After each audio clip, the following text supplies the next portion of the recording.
1 Petrus pasal 3 ayat 8 sampai 12. Perikopnya kasih dan damai.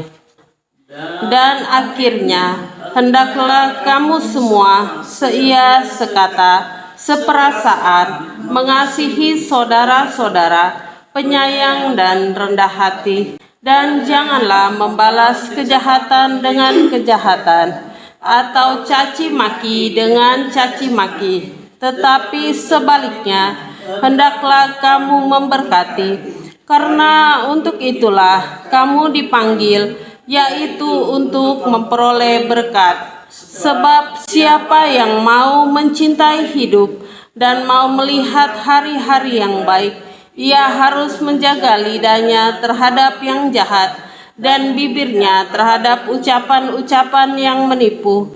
Ia harus menjauhi yang jahat dan melakukan yang baik.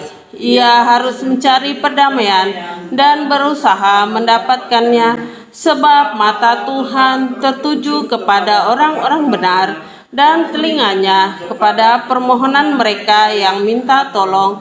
Tetapi wajah Tuhan menentang orang-orang yang berbuat jahat. Amin. Silakan duduk. Firman Tuhan perikopnya tentang kasih dan damai.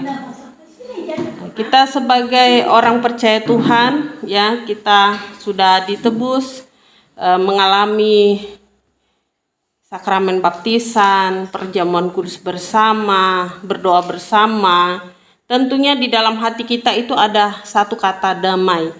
Damai itu tidak bisa dicari di luar sana atau tidak bisa dibeli seperti kita membeli produk barang, ya. Tetapi damai itu berbicara di dalam hati adalah rasa bersyukur, ya.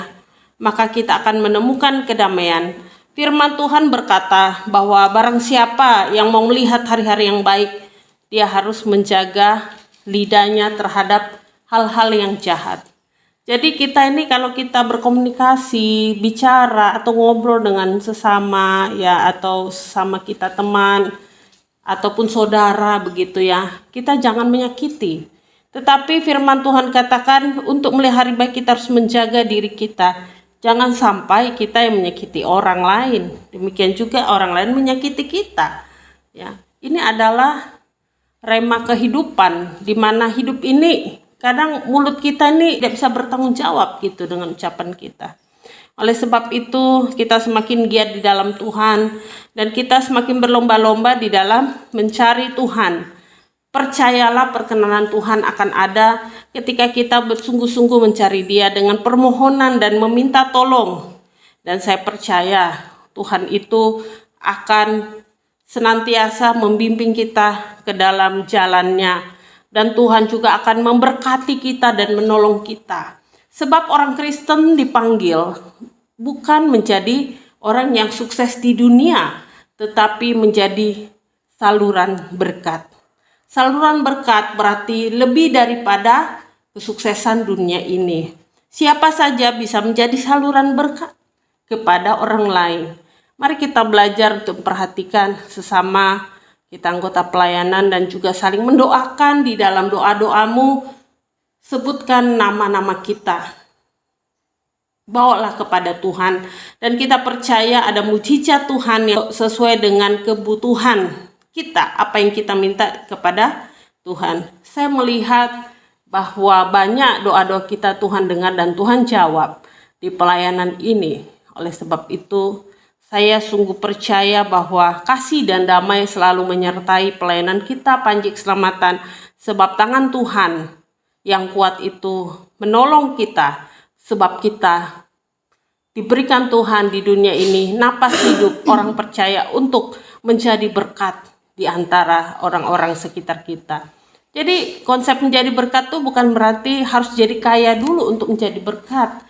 Bukan berarti harus banyak uang dulu menjadi berkat, tidak. Tapi melalui apa? Perkataan kita yang baik, melalui doa-doa kita setiap hari, ya, maupun di rumah, bawalah nama kita dalam doa supaya kita selalu diberi kekuatan, diberi kesanggupan, diberi kesehatan untuk menyelesaikan tugas kita di muka bumi ini. Karena ketika tugas kita selesai, maka kita akan kembali pulang ke surga. Nah, jadi percayalah firman Tuhan ini mengajarkan kita bagaimana kita supaya hidup di dalam kasih dan damai tidak ditemukan dimanapun kecuali di dalam nama Tuhan Yesus Kristus. Dan itu jelas firman Tuhan ini dikatakan, kita jangan membalas kejahatan yang sudah orang lain lakukan pada kita, tapi ampunilah dia, maafkanlah dia. Anggap saja dia tidak paham apa yang dia lakukan. Anggap saja orang itu tidak mengerti ketika orang itu mencaci maki kita atau berkata yang jahat tentang kita atau menggosipkan kita di luar sana. Anggap saja karena mereka tidak mengenal siapa kita. Tetapi Tuhan itu tahu apa isi hati kita. Tuhan itu melihat hati, dia tidak melihat rupa kita. Ya, dia tidak melihat harta kita. Jadi datang ibadah itu bukan karena kita punya banyak uang persembahan gitu. Karena persembahan itu adalah berkat yang akan mengalir nanti di dalam kehidupan kita. Ya, kita hanya menyisikan berkat-berkat Tuhan untuk dikembalikan di rumah Tuhan, tetapi kita juga belajar mengolah. Oleh sebab itu bukan tujuan kita untuk persembahan, karena persembahan itu bukan tujuan hidup. Ya, persembahan itu hanya untuk menopang pelayanan pekerjaan Tuhan. Jika Tuhan sudah sanggupkan, tapi kalau belum, marilah kita datang berdoa. Sebenarnya tujuan kita ke gereja itu berdoa, bersama-sama sehati mencari Tuhan. Dan kita belajar ya untuk kita selalu berkata berkat memberkati. Sangat sakit sih rasanya ketika kita disakitin kita memberkati orang. Saya beberapa kali Tuhan ajarkan saya seperti itu. Orang yang menyakiti saya, menyinggung saya, mungkin mengatakan hal yang tidak enak, tetapi pada akhirnya mereka akan berkata ternyata saya ini baik gitu. Karena saya belajar jadi berkat saat mereka di dalam pergumulan apa kita berdoa, kita bantu doa. Sekalipun dalam hati ini memang kita manusia ini daging, pasti rasa dicubit itu sakit rasanya. Tetapi kita harus belajar untuk memberkati dan saya percaya semua seizin Tuhan.